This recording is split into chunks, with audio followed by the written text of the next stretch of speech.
gentlemen, welcome to another edition of the Behind the Curtin podcast on the Nittany Sports Now Network. I'm Jarrod Prugar. I'm joined by my good friend and co-host, the mayor, Paul Murphy. Welcome. Merry Christmas. And Merry Christmas. what should be hopefully a happy end of the year into the new year for Penn State is coming up after what happened Saturday afternoon in Happy Valley. Yeah, that was a total annihilation on Saturday. Way more than I think I expected it to be. Probably way more than anybody really expected it to be. And yeah, that was definitely a case there of home field advantage. I know you were there at the game, but listening to it on TV, it was just absolutely insane. The crowd level, the noise level from the crowd. I've been there for some big games, the Rich Gardner interception against Nebraska, and some other games, but that was just absolutely insane.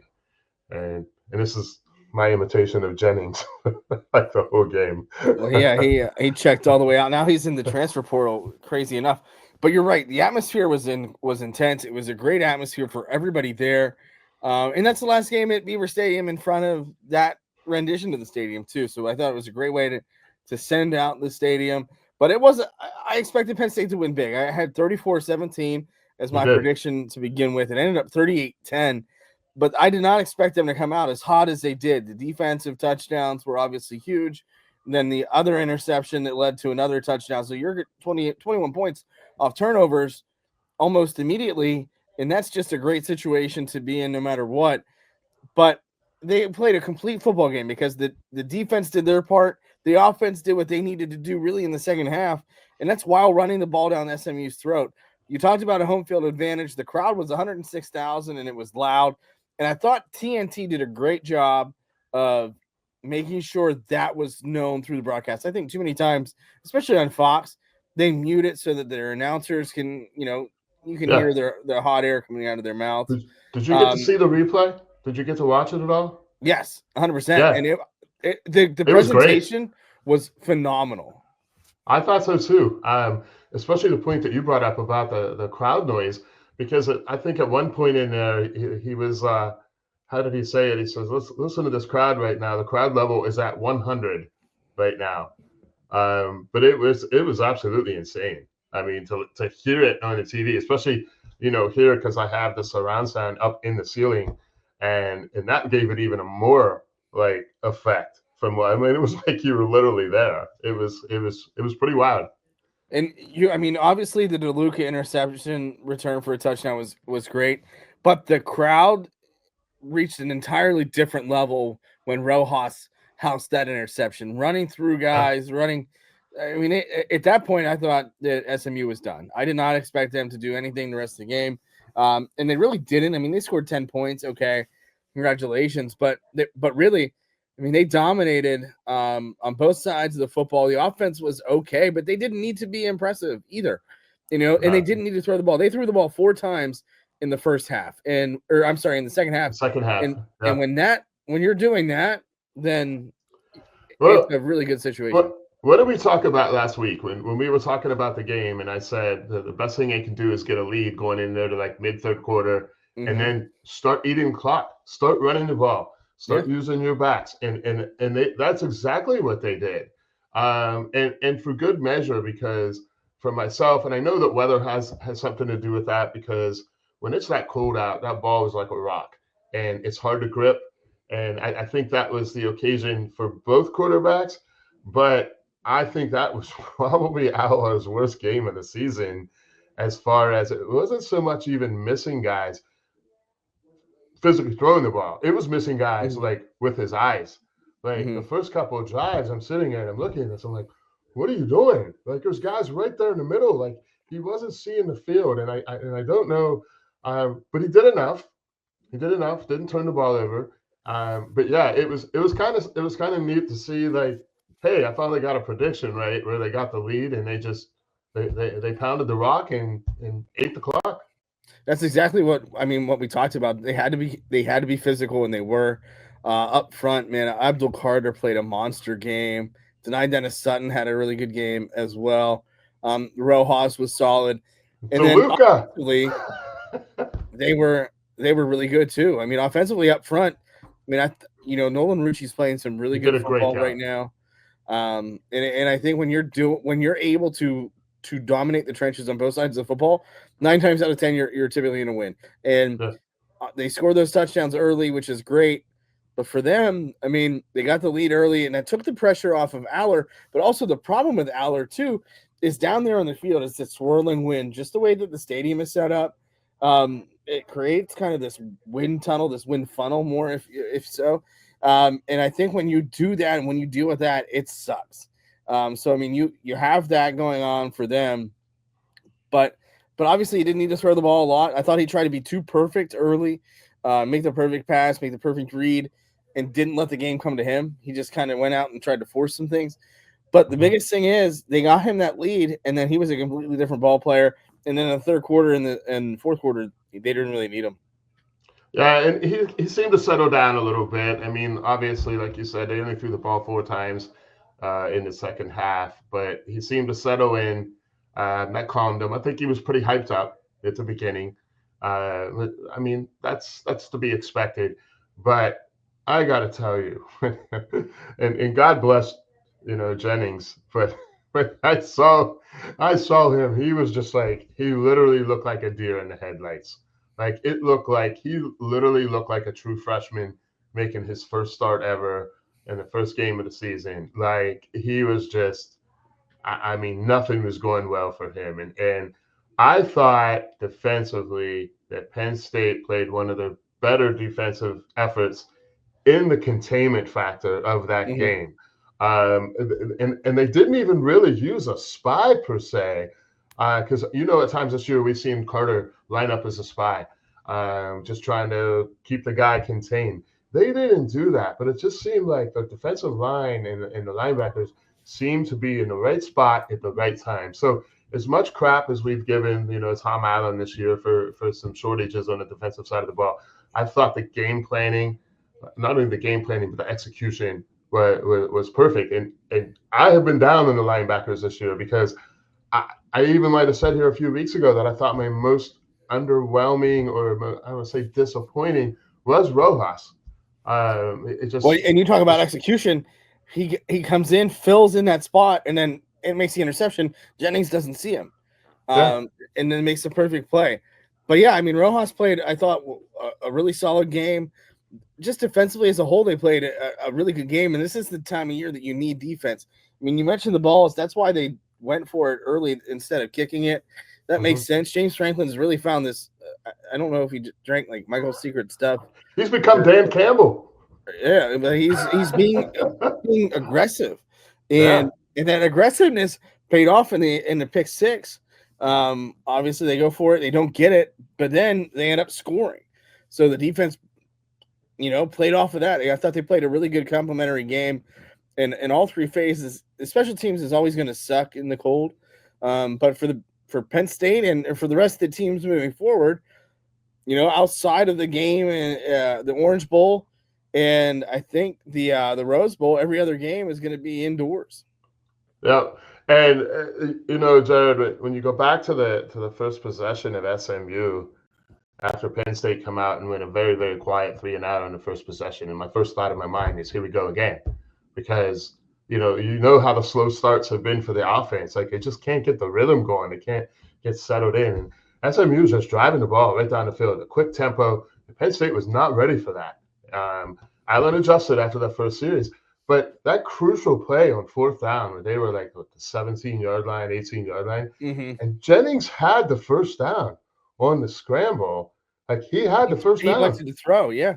And he chose to throw. And when he threw it, then you see the guy, but the guy was wide open. He made a bad pass, and the guy had to turn the whole way around. He wanted no part in the physicality of that game. They got to him early, and they scared him. And that was key. Like that, if they score there, that game's a different game. Not that I don't think that Penn State wins, but I don't think it's the blowout that we got. Just like every other game that was played this past weekend. Absolutely. And I think, it's just one of those things for me. They just came out and played the game that they needed to play. And now they've got Boise State. We're going to talk a little bit more about the game in the second segment. But those games at Beaver Stadium and throughout the country, even in South Bend and at Texas and where was the other game at? Really? Ohio State. Yeah, I'm wearing a Tennessee shirt. As you drive into I Columbus, like looking at your shirt. Like, yeah, what? they give you a free Tennessee shirt. Because they swarmed the shoe, right? But no, and those games I thought were so much fun. I think if you're going to change anything, I think the 12-team playoff is perfectly fine. Honestly, I don't think that 16 teams is the right answer. I just don't. And we're going to talk a lot more about this on the third segment. But again, my thing is, I would love to see more games on campus sites. Yeah, that really proved. I mean, the home field really got that. And honestly, I know this will never happen because of the money involved and the money going to the college football playoff. But even so, you're the first four, one of the four seeds. You have a bye. Like, if you win the conference championship, it would be nice to be rewarded also with a home playoff game. Right. And I think, this bowl cycle coming up, the 31st and the 1st, we're going to see how valuable being able to play was, because Boise State hasn't played in 3 weeks. These conference champions haven't played in nearly a month. Right. And that's tough. That's 24 days. And whereas, Penn State, Texas, Notre Dame, and Ohio State, they've all played within the last 14 days. Obviously, it's a 10-day, I think, window for them, but 10 days is much different than 24. Sure, absolutely. But the good news is Penn State, by way of their 38-10 victory, is still playing. And we're going to talk a little bit more about them playing my beloved Boise State Broncos when we come back for the second segment of the Behind the Curtain podcast on the Nittany Sports Now Network.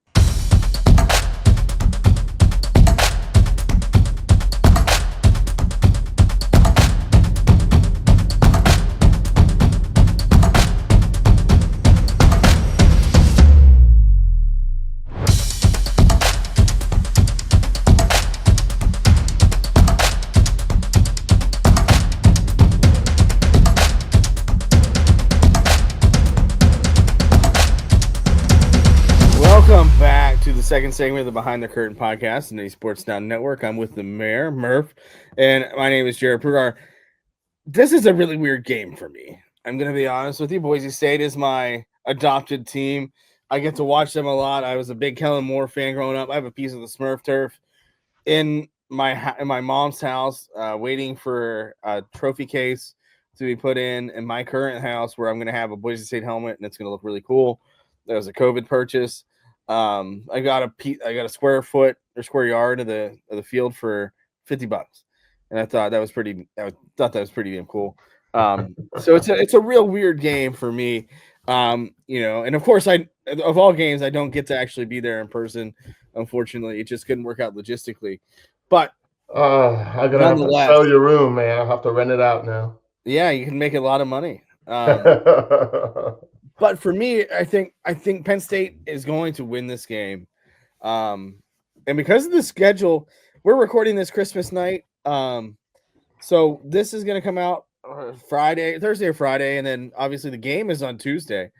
So the schedule is really funky here as we get towards the end of the week. But I think Penn State is going to win this one. I think it's going to be a dogfight. I think you're going to see three of the best running backs in the country play, with Nicholas Singleton, Katron Allen, and of course Ashton Genty, with Boise State. And for me, the key against Boise State is that make sure that you're keying on Ashton Genty. Boise State has not faced a team quite like Penn State. They obviously have faced Oregon, but much like SMU, they haven't played a defense much like Penn State's and what the Nittany Lions have done under Tom Allen, especially recently. And then the other thing too is This is Boise State defense that allowed 200 plus yards on the run game to Nicholas or to UNLV in the Mountain West Championship. Mm-hmm. Yeah, and I actually watched that game, bits and pieces of that game, and UNLV, like, it was funny because we were talking about the quarterback that had left after 4 games, and then all of a sudden UNLV still did well, and their quarterback played well until I turned that game on, and he was absolutely terrible. But they ran the ball, and as you said, they ran for over 200 yards. UNLV running backs aren't exactly in the same class as a Katron Allen or Nick Singleton. So this game, I think, obviously on the Penn State side of things, is they got to get these wide receivers involved. I mean, Amari Evans was nowhere to be found. Like, he was on a milk carton bottle for missing. Harrison Wallace had 4, but there was nothing there of much substance and stuff. So Aller is going to have to come out, and I think Aller needs to take charge of this game early on. Because if they feel that Aller is going to have a repeat performance, Boise State may be doing the same thing that Penn State's doing. And look, hey, let's gang up. Let's put 7, 8 guys in the box. Let's make them beat us with the pass. Not that Aller is not capable. Aller is not the wild card here. They're like, listen, we concentrate on the run. We kind of take Tyler Warren away a little bit, and SMU did that for the most part. It's the wide receivers. They're not going to respect the wide receivers. I mean, let's just be honest. That's not going to happen. So they've got to find a way to get these wide receivers involved early. You get them involved early, open up the running game for Penn State with that aspect, go some play action, do some things like that, and they'll be successful. On the flip side of that, with the Penn State defense, it's what we've been talking about pretty much all year, at least from my end. And even in the SMU game, there was some instances of, like, just wrap the guy up. Like, their tackling is still a little bit of an Achilles heel with the tackling. That's going to be huge against Gianti, because you know how much and how many times he breaks contact on that first hit. Like, that is key. And then looking at the quarterback and stuff, and I just put his stats up here to look. I mean, he's not awful. He's 22 touchdown passes and only 3 interceptions. That's kind of Drew Aller like from last year. 62% completion rate, 2,700 yards. He just doesn't make mistakes. But you can get to him. The offensive line and the pass protection isn't as what. But, Gianti's got 344 carries this year. The next closest has 50. Yes, he does. And that's the quarterback. Yes. He has, and then it's 20. 300 more carries and nearly 2,300 more yards. I know. And then after that, his gains is he has 22 carries. I'm sorry, not gains. Tyler Crow is a fullback, has the second most carries on the team, like 2 a game. Yeah. Like, it's insane. Yeah. And he the don't come out. Right. He's just a monster. And a lot of those carries, the first part of their year, which I think people didn't realize, or maybe they didn't care to realize, because to me, and this is not just me being a Boise State fan. Like, obviously I like Boise State, right? But a lot of those games early in the season, he was out. Against Portland State, he got a half. Against Washington State, he played in a half. Utah State, a lot of those teams, he only played the first half. Then ultimately he comes back, should have won the Heisman in my opinion. But if you're Penn State, you got to make sure that you wrap up and you gang tackle him, because getting him down is hitting him is one thing, getting him down is the other. But you got to make Maddox Madsen, great baseball name, right? Maddox. His whole entire family is named after baseball players with their first names, which is awesome in my opinion. But you have to make sure you get Genty to the ground, and that's where he can't hurt you.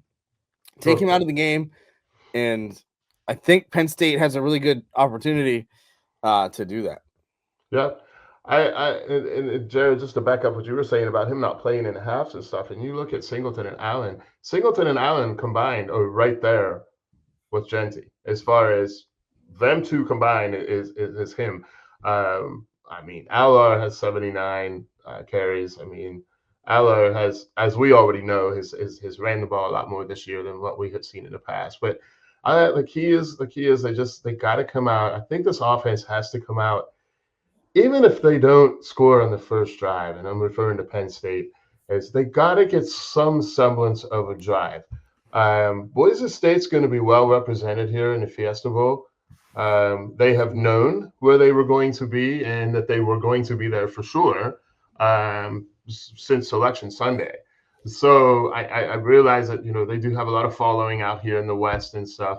So it's going to be, well, I don't think it'll be a 50-50 split. I think it may be more or less maybe 55-45, 60-40. So it's going to be pretty evenly matched, I think, as far as the fan base.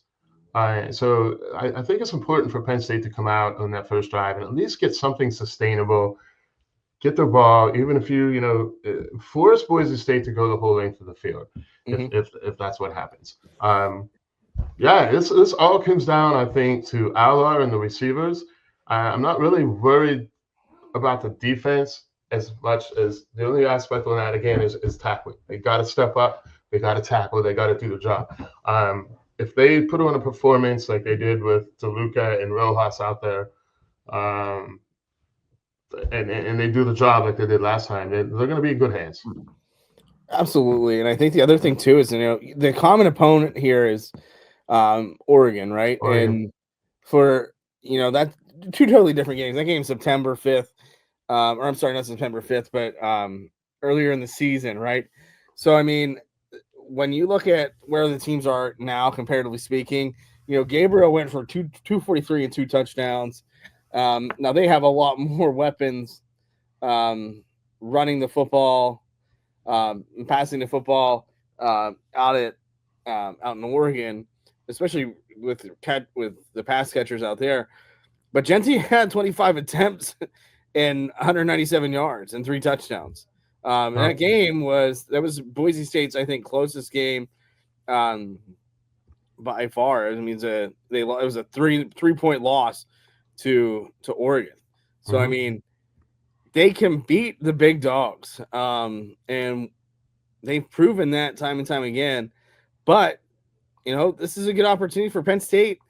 It's a really weird situation because I think you look at it and it's like, well, they should beat Boise State, and absolutely they should. And if they don't beat Boise State, they should have beat them. Penn State's better than they are. Boise State gets the bye. Now they've had 3 weeks off.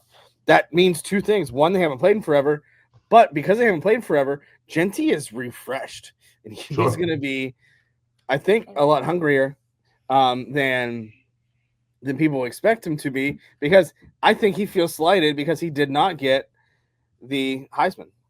Yeah, he's going to be playing the triples on the shoulder, just like Carter. When Abdul Carter came out and said when he didn't win the not the Butkus. Wow. I know exactly the one. Bednarik. Wow, the Bednarik word. Yeah, there you go. Yes. And he's said he started doing push-ups right after that happened, and he said, "Watch me," or something like that. So you get a guy like Genty with an additional chip on his shoulder, and that's huge. And I've watched him in some of his games, Jarrod, and next thing you know, he'll have 10 carries for him, pedestrian, 46 yards, 40 yards. Then next thing you know, he busts off a 70-yard run. Yeah. It's almost like kind of like watching Saquon this year. He'll be bottled up, and you just know at any time he's capable of busting one. Yes. And so the safety help in this game with Reed and Zakee Wheatley gotta be huge. You gotta stay in your lane. You gotta not over pursue, because you're not running him down. He's a bowling ball. He's what, 5'9", 230? Yeah, you cannot arm tackle Ashton Genty. You got to bring him up. You got to gang tackle, and you got to keep him within the first 5 yards of scrimmage. Sure, absolutely. Yeah. And if they're able to do that, they should win. We're going to talk about some predictions coming up when we come back for the third and final segment of the Behind the Curtin podcast on the Nittany Sports Now Network.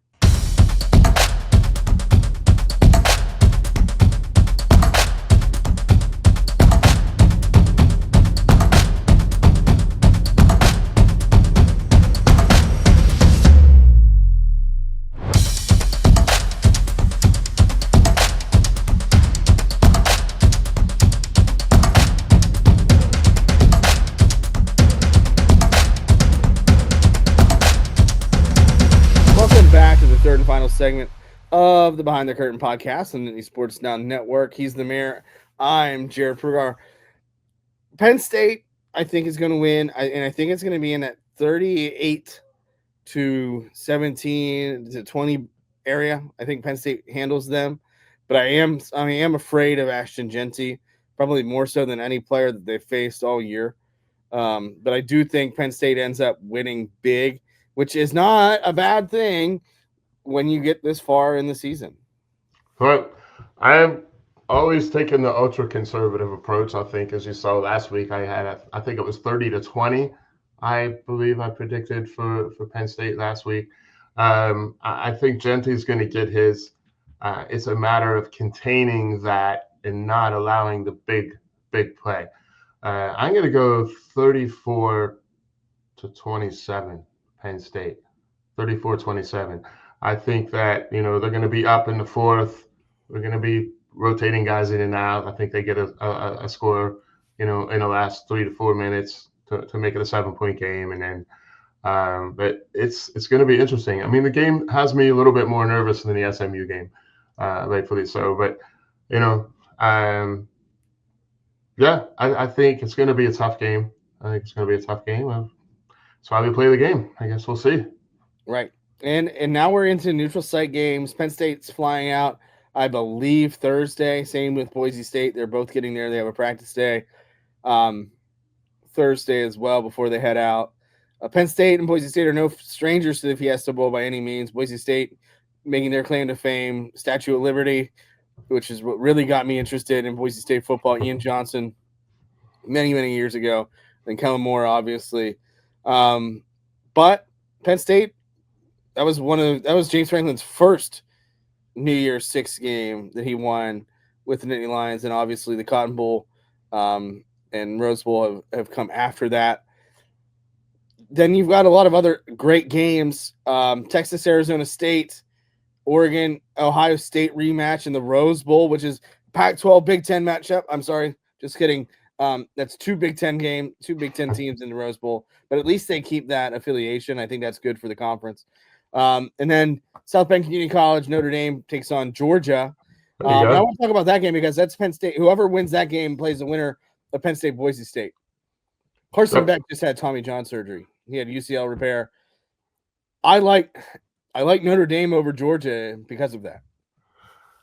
I'm actually going to agree with you in this. I like Notre Dame in a close game. I'm going to go 23-20 Notre Dame, unfortunately. I was going to go 24-21. But listen, that atmosphere, I like Marcus Freeman. I think he's a great coach. That team, I think that was a great standalone game. Kirk Cignetti is, I think, a decent coach. He's gotten to where he is because he's a good coach. But he's also coming off as the guy that you meet at the bar at a Hooters. Let's say Hooters, because I think we have a nice little tie-in there with our propensity to go to Hooters at every stop we go. But he's the guy that you find at the bar at Hooters that won't stop talking smack and then goes out and gets absolutely worked when he gets on the field. And that's exactly what happened against the Fighting Irish in South Bend last Friday night. Yeah, that's almost like the Scotty Lytle disease, like running his mouth against Bush and then Bush homering off of him to win the game. And one of the more famous contested Sheets-Ellis Fury matchups. It's the same thing. You yap, and then you don't back it up, and you get absolutely smoked. But yeah, I like Notre Dame as much as I hate to say it. I like it. So then you're looking at a Penn State Notre Dame matchup in the Orange Bowl, which absolutely makes Central Pennsylvania spontaneously combust. They haven't played each other in quite some time. You're playing for a chance to go to the national championship game. And I think that'd be great. And if it's Miami, it's even better because my hope is that I will be there. But again, just a great opportunity for both teams. Now let's go to Oregon, Ohio State. This is a rematch. Ohio State is a boneheaded play by Will Howard and Ryan Day away from this being their roles are reversed. And again, we talked about chips on their shoulders. Ohio State has probably the biggest chip on their shoulder? I think that whole Michigan debacle got this team way laser focused right now, unfortunately. As you know, I'm not a big Ohio State fan. That whole Michigan thing, I think, set them on a path that they're out. They're out for blood. They're out They for had time to revenge. sit at home and think about what Yes, they had done or had exactly. done to them. Exactly.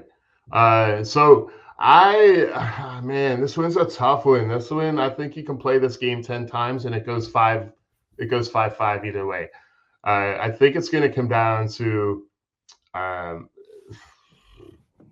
Will Howard. Is he going to be the Will Howard of Michigan, or is he going to be the Will Howard that we saw this past week, just laying balls out there for his receiving core? I probably going to be a biased opinion on this. I'm going with Oregon 34, Ohio State 30. This is a tough one. Ohio State has already lost their big game. Now, I'm not trying to diminish the product of the national championship. They had their wake-up call, right? They lost to Oregon. Oregon's number one team in the country for a reason. They're the Big Ten champion. They're number one overall seed. Ohio State lost to Michigan. Ohio State this year was a 2-touchdown favorite against Michigan, a team they should not have lost to. Sherrod Moore comes in and outcoaches Ryan Day, which is all the LOL, right? Hilarious. But that woke up a sleeping giant. And I think that pissed them off to an extent where they're coming out for blood. Like, this is the revenge tour, if you will. I think it's going to be 31-28 Ohio State. That's my big upset pick. Is it an upset, though? What's the spread on that game? 2? 2.5. 2.5. OSU is a 2.5. Yeah, Ohio State. Yeah. Yeah, I know. It's like I said, Jarrod, I believe that. Meanwhile, Penn State's an 11-point favorite. I know. Which is wild. And then then Georgia's a 2-point favorite over Notre Dame, which is bizarre to me given that they're on their backup quarterback. Yep. But I have Ohio State winning. I'm not doing this for brownie points with my wife by any means. But I think Will Howard is out for blood. Ryan Day is out for blood because I think right now he's coaching for his job. And I don't know that that's completely accurate. I think they can't afford to fire him, but I think the heat is on for him. That's 4 years in a row he's lost to Michigan, and that doesn't happen. Sure. And I think when you're coaching like that and there's that James Franklin aggressiveness now, right? Where the hell has that come from lately? Right. Which is not a bad thing, but I think it sets up well for them. Go out, get this win, and then go play in the semifinal. And if you beat Oregon, you slay that dragon. And then they play the winner of Arizona State and Texas. And I say that Ohio State is the upset because of seeding, because they're the 8th seed, right? Texas is the 5 seed. They're playing Arizona State. Arizona State's the first year in the Big 12. Texas first year in the SEC, right? Everybody loves the SEC. We're going to talk about that here in a couple minutes after we talk about the predictions. But Texas is a 13.5-point favorite over Arizona State. You live in Sun Devil country. What's the vibe out there? The vibe is confidence, to be honest with you. I follow some of the... Before you go on, is that a confidence and like we got some swagger, or is that cockiness that Kirk Cignetti had with Indiana? I honestly no. I think it's swagger, to be honest with you. I don't take it off as cockiness.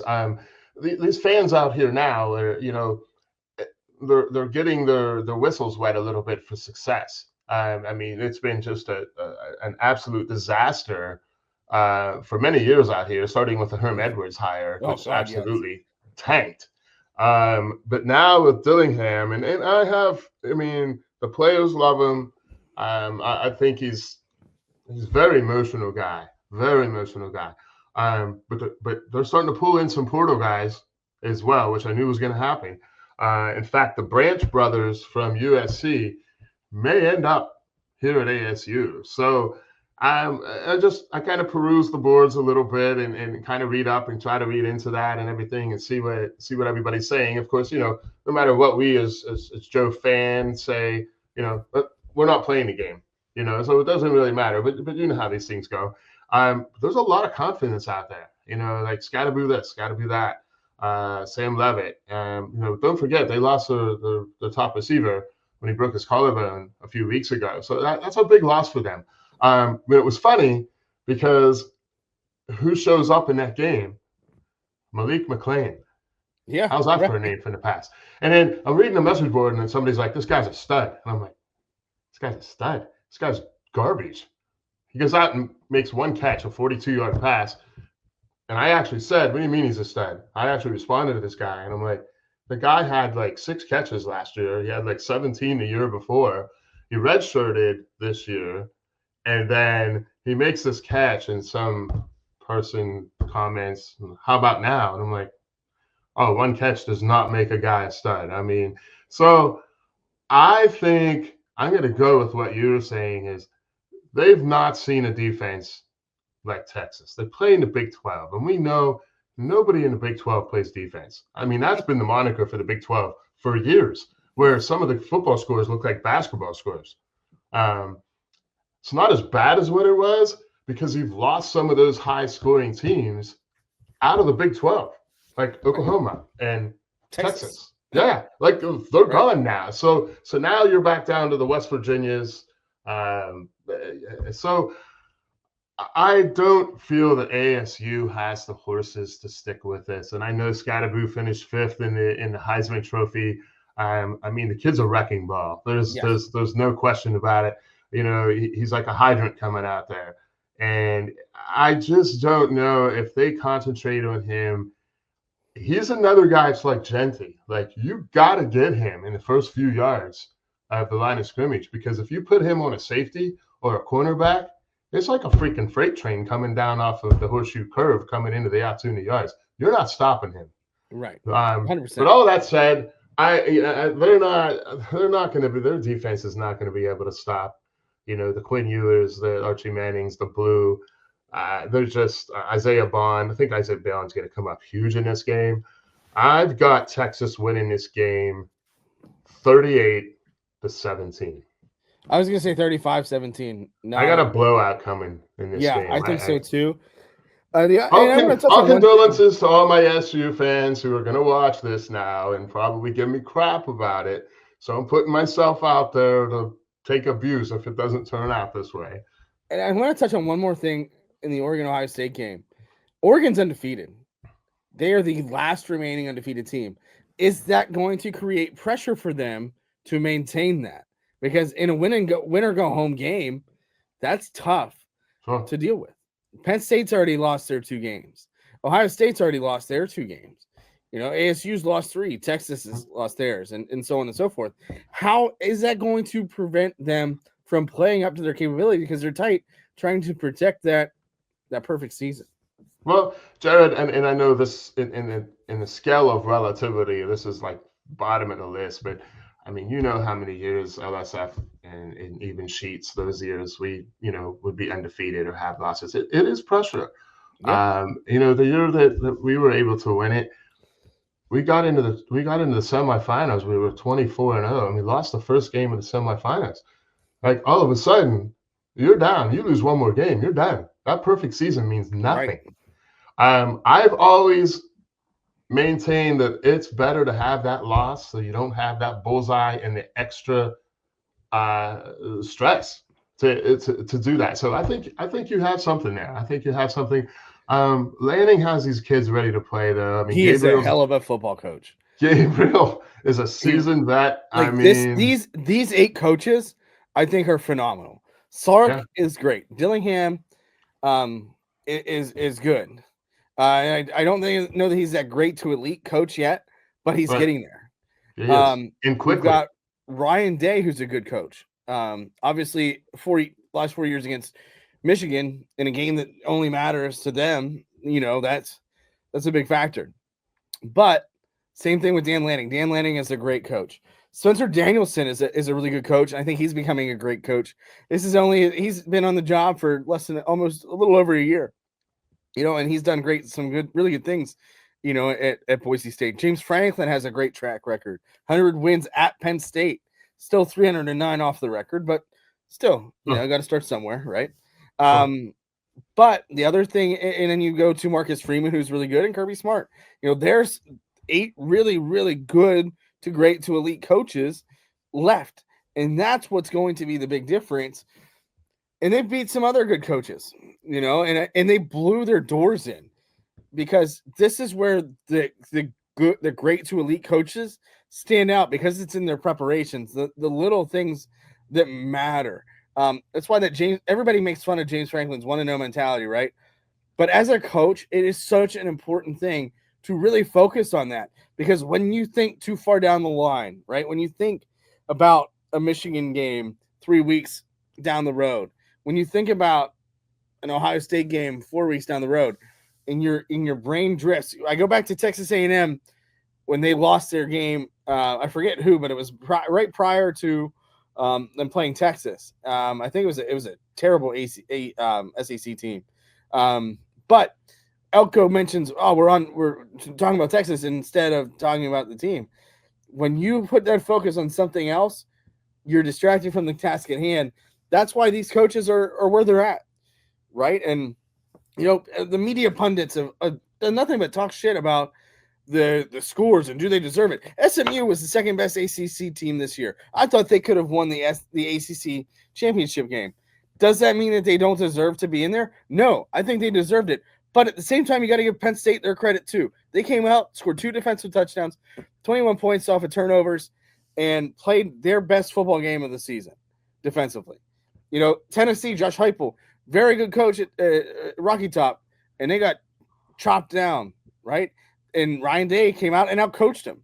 And that stadium had, we joked about the orange and coming into Columbus, but there was a lot more orange in that stadium than you would ever expect.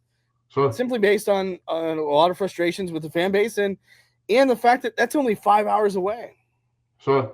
Yeah, it's not like, this fans showed up en masse. It's not like SMU, especially the SMU band stuck up in the northeast corner of the top. Which, to be fair, that's where they put every visiting band. I know, but most people don't see that because SMU never obviously hasn't played up here. And it's not a very big band. It's not a Big Ten marching band.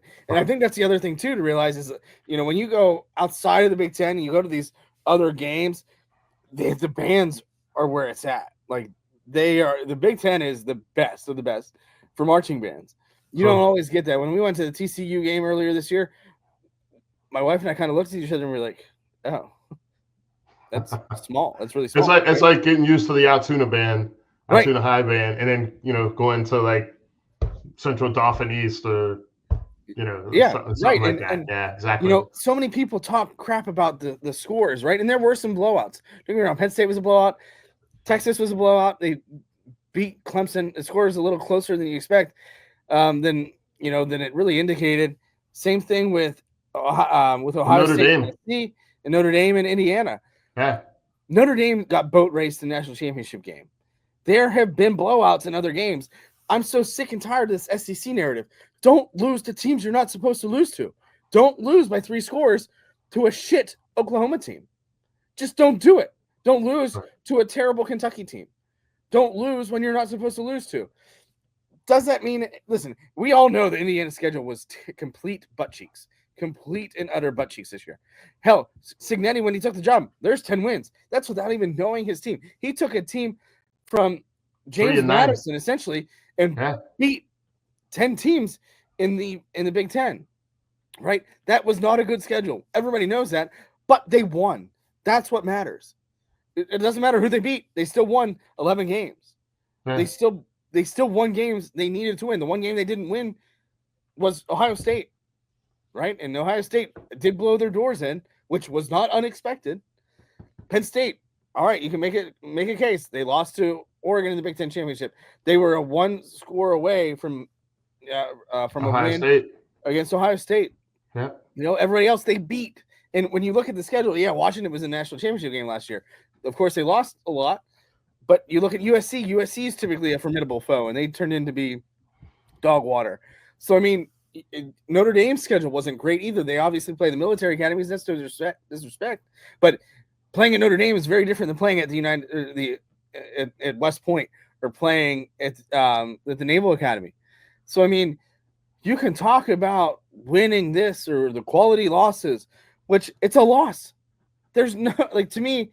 Yes, there is such thing as a quality loss, but it's a loss nonetheless. And Right. you have to reward wins no matter who they're against, whether they're Little Sisters of the Poor, whether they're whoever. A win is a win, but it's those the quality losses are going to be there. For Penn State, they have James Franklin probably leads the country in quality losses over the course of his tenure because he's lost to Michigan's, the Penn State or the Ohio States, the Ole Miss and the Peach Bowl last year. The quality losses are there for him, but they beat the teams they're supposed to beat. Ole Miss didn't do that. Alabama didn't do that. Does that mean they're better than the teams ahead of them? I don't know. Unless they're all playing on the same playing field, we're never going to see that. And for me, for that to happen, you got to play an 8-game conference schedule, and then 2 games one against Power 5 teams or Power 4, however you want to do it. That's a ACC, SEC, Big 12, whatever, Big 10. Mix them up. Make it fair. That way, hey, all right, well, we played 8 conference games. Okay, well, now we also had, 1 or 2 crossover games. We all have that. And it gets different people going different places. And then you still have your 2 bye games. Maybe then you have your 2 bye games, of course, because you can't get away from the bye games, in my opinion, because they help subsidize the little brothers of the world, the Kent States, the Akrons, the have-nots, if you will. Sure. Yep, I agree. Oh, that was pretty simple. It's weird. I'm not used to people agreeing with me wholeheartedly like that. But I'm just so sick and tired of seeing it on SEC ESPN, right? Like What do you look at Lane Kiffin? I mean, he was posting 3-4 times a day last week. All and butt Tennessee hurt. shut him up. Yeah, exactly. And listen, I don't mind advocating for your program, but you better be able to back it up. And that's and I think that's the thing for me. The biggest thing is just being able to back that stuff up, man. Like, again, we are critical of James Franklin, but at the end of the day, there might not be a lot of top 5 wins. He beats the teams he's supposed to beat. Not many of those times has he been has he been a favorite in those matchups. Now he gets another chance to play another top 25 team in the Fiesta Bowl against Boise State. And it's going to be, I think, a really good football game out there in the desert. And it's a game that you're going to be at. I will be there. I will. If you recall last time, Jarrod, when Penn State was here when they played Washington, we had a pretty sizable tailgate. We had Penn State players' family at our tailgate that came out here to watch the game. Probably won't have that aspect this year, but the mayor will be there. I do know a family that would probably be willing to swing by if you would have them for a Penn State player. I don't think so. I don't think so. That's not happening. They're not welcome. They are not welcome at all. Some of you that know, you'll know exactly what Jarrod and I are referring to. I'm not going to put it out there in the public airways because I've already put myself out there enough. And the people that know. But yeah, Mr. Zebek and I are putting together a big tailgate. I actually have my friends that are coming in from Ohio that we tailgated with for the Purdue game when we went to the Purdue game back in November. I have my one cousin considering coming out for the game.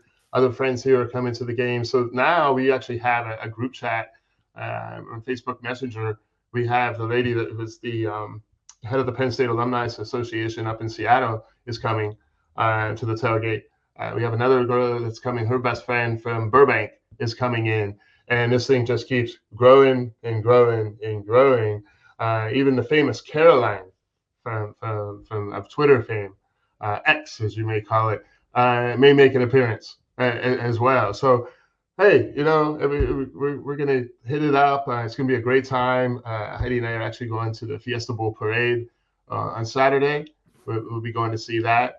And so it's gonna be good. It's gonna be a good time again, just like it was a few years ago and stuff. Even a larger ensemble of people. So I'm excited. I'm excited to go to the game and see it. And we're gonna be at the game. My daughter's gonna be with us and stuff. So she's actually excited. She texted me today about it and everything. And I said, "Well, did you get some newer Penn State stuff?" And she's like, "Well, I get paid Friday, so I'm gonna get it." And I'm like, "You're getting it from Amazon?" Because I try to order from anywhere else.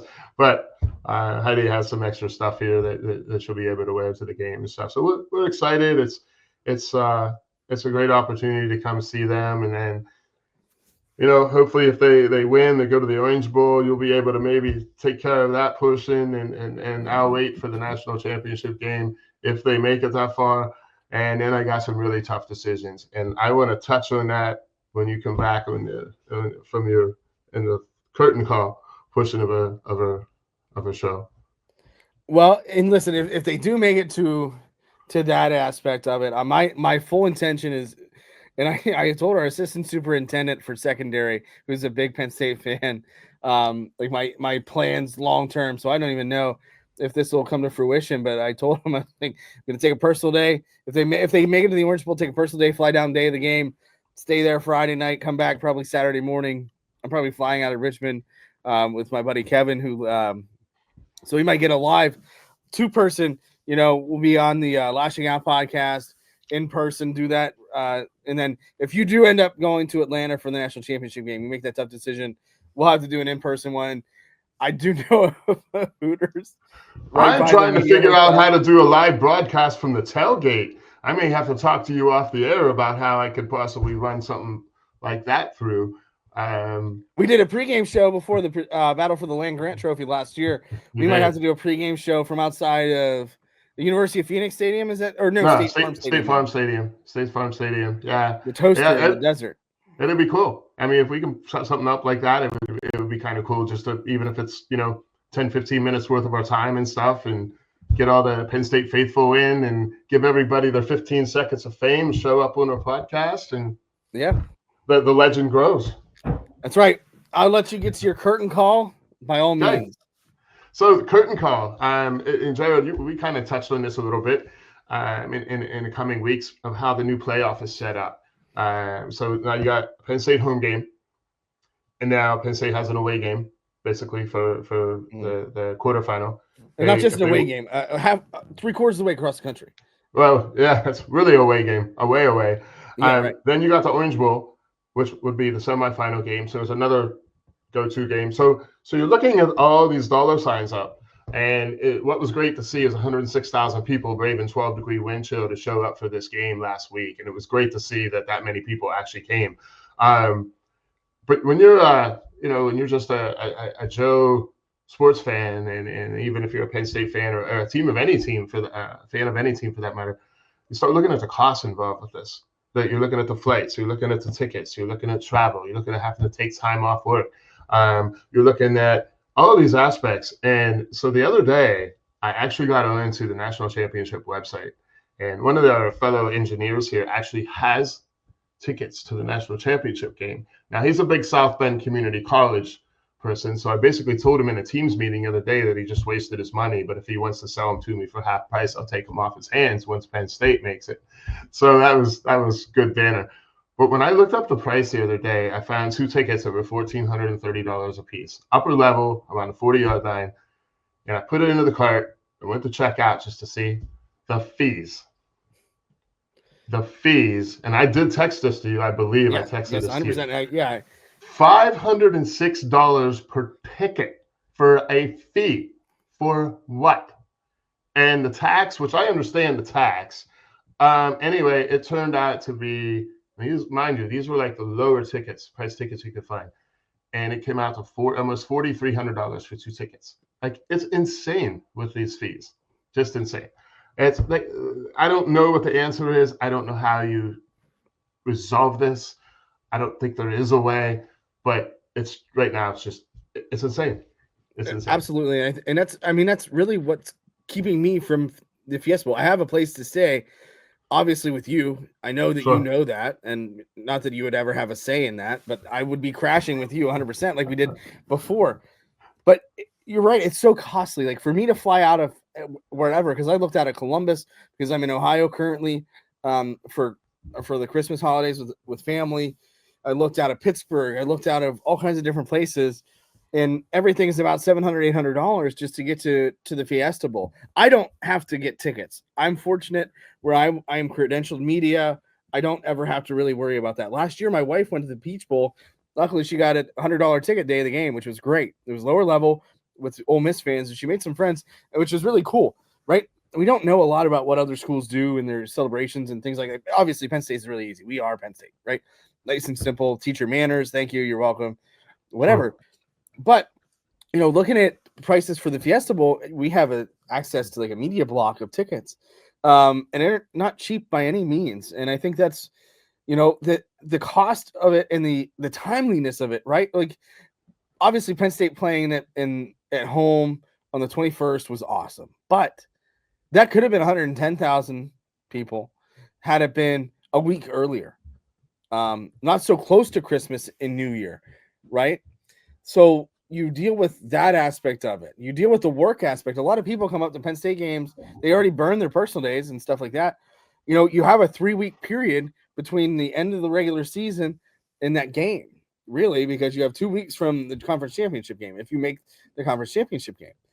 So listen, at this point, get rid of the conference championship game because I don't think that it's going to behoove anybody to really play in it.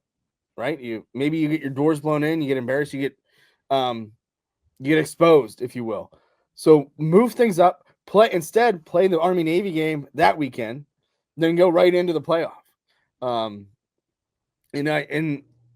at the same time, like you're trying to travel. Like for me, I teach during the day. So, and I know we talked about this. You're in Arizona, which you at least have Phoenix airports. I live in Altoona, right? Yeah. I got to go. No, there's nowhere to go. I have to go to Pittsburgh, or I could fly out of Philly or BWI. But for me, I'm looking. Listen, I want a teacher salary. My wife teaches as well. I'm not doing the writing, the journalism aspect for the money. It's just fun, and I like to think that I'm halfway decent at it. And by you agreeing with me, either I'm really good or I'm just a total idiot. I don't know yet. I haven't figured that out. Depends on how things go, I guess, this weekend. But for me, I'm trying to look at exhausting all options. I found Spirit flights out of Richmond for $62 to go to Miami, fly into Fort Lauderdale. We're talking about a bunch of us in the media splitting rooms. You have a lot of people that are, with those, legacy media types like the Reading Eagle, the Altoona Mirror, even Pittsburgh Post-Gazette. They're a little bit in different travel areas as far as what they're able to do to pay for and things like that. But for the independent sites, it's not as simple.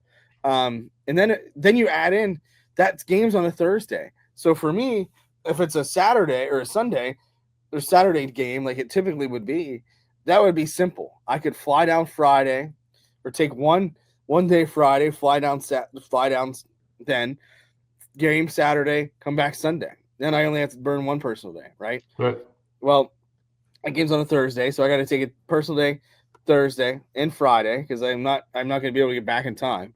There aren't any red eyes out of South Beach, at 12 a.m. or 2 a.m. whenever I finally get out of the stadium, unless I charter a private jet, and I don't have that kind of money yet. You haven't hit the lottery big at all. So then what if you turn around and you have the national championship game? That's on a Monday. So luckily, that's Martin Luther King Day of the inauguration. Great planning. Yeah. Great planning. Day of the inauguration, MLK Day. So, in Atlanta, no less, which I think is great because it kind of puts that in perspective. And I think there are going to be some things surrounding that, which would be really cool to be a part of and see. But then coming back for that, you got to travel on Tuesday. I'm probably going to end up taking a sick day. I'm going to be out of personal days. I know I'm not the only one that's in that situation, but that's just for me as the writing professional, as the journalist. But you talk about the average fan who might not be that fortunate, because then you got to add in travel, hotel, tickets, and things like that, parking. rental cars. It's just logistically, what I would like to see next year is making sure you go back to Saturday games. That would alleviate a lot of issues, I think, for me personally. But I think for everybody else, it's so much easier to travel on the weekend. Talk to the NFL. Nobody needs to see the Ravens and Steelers play on a Saturday night. I know you don't want to see them play in general, but keep those games on Sunday. Quit being greedy. Let college football, now that you have the expanded playoff, have those Saturdays, and then they get January 1st and New Year's Eve. Obviously, I know that those aren't always going to be, perfect, but you got to help each other out here and make sure that it's at least something that's feasible for the average fan to be able to afford to go and want to be able to go. Sure. Absolutely. That's exactly what I saw. And just like you said, like I can fly from here to Atlanta. I think when I was talking to you that day, I was already looking up the flights. I can get flights to Atlanta from here that weekend for like $300 round trip, which isn't bad at all. But when my buddy Chris Jennings and I were talking last week, and he said about the Fiesta Bowl, and he's like, the tickets, and next thing you know, while I'm texting him, he's looking up flights, and he's like, are you kidding me? I go, yeah, I know. That to go from there to here, especially with New Year's, and that was the same thing that Shaka Tony when his sister was looking for flights, and I was trying to help her out when they came to the tailgate, and they were looking up flights trying to fly, and they were already in the Philadelphia area, but the prices were astronomical, and there was like 4 or 5 of them coming. So you're not just talking about one person or 2 people. What if you have a group of you and stuff? So I agree with you. It's going to be it's crazy. It's crazy. It really is. And the way that the economy is and the way that society is, it's so expensive now just to function on a daily basis. And I think absolutely there are a lot of people that don't care, or they don't have a pulse on that. Ticket prices I thought at Beaver Stadium were relatively cheap. As far as that goes, 100, 150, $200. I thought that's a really good price point. I wish it was the same for the national championship. Now, I do know that in Mercedes-Benz Stadium, things are cheap. Like, it was one of the best in-game experiences that I've ever experienced, given how the concessions were and things like that. But it's not always the case everywhere you go. And I think, they have to take that stuff into effect, and because that stuff matters to the average fan. Because, again, a national championship game, an Orange Bowl, you just never know when that's going to happen next for your team. You want to absorb it every chance you get and experience those things, because you never know when they're going to happen again. Yep. I'm just looking. I'm taking a peek now. I know I paid like $225 for my tickets. Now I'm looking at some of the ones on Game Time, close to the same section, are going for $172, $179 for out here at the Fiesta Bowl. But the most of them were $213, $223, $188. So they've come down a little bit. I actually got mine. I had a ton of people texting me as soon as that game was over. You were asking me if I needed something, and then all these other people were texting and like, do you have your tickets? And I'm like, I've had my tickets since Selection Sunday. I just took a leap of faith. So there, it's hard to judge if they're coming up, coming down, what's going to happen. But I just wanted to touch on that. It's just the expense part of it is just not, and it's just like everything. I mean, it's like everything else. Professional sports and college, for all intents and purposes, is becoming that now with everything. But then you look at that and you're like, the average person gets shut out of this. I mean, I'm fortunate that the Fiesta Bowl is right here, and I'm 27 minutes away. That's great. I can go to that game, not a problem. The Rose Bowl is a 5-hour drive, 5-hour and 10-minute drive for me. That's not a problem. We can drive that. But yeah, when you're talking airline tickets, especially last minute, because you're like, I don't want to get my tickets because I don't know if we're going to go. So anyway, I just wanted to, that was my curtain call, and so we'll see how it goes. Right. Listen, we went a little longer, of course. Yeah, a little bit. a lot of good information. We appreciate everybody for listening. Have a great holiday weekend, and we will catch you again after the Fiesta Bowl, maybe even before the Fiesta Bowl. We'll figure that out, and we'll let you guys know. But thank you, as always, for tuning in to the Behind the Curtain podcast on the Nittany Sports Now Network.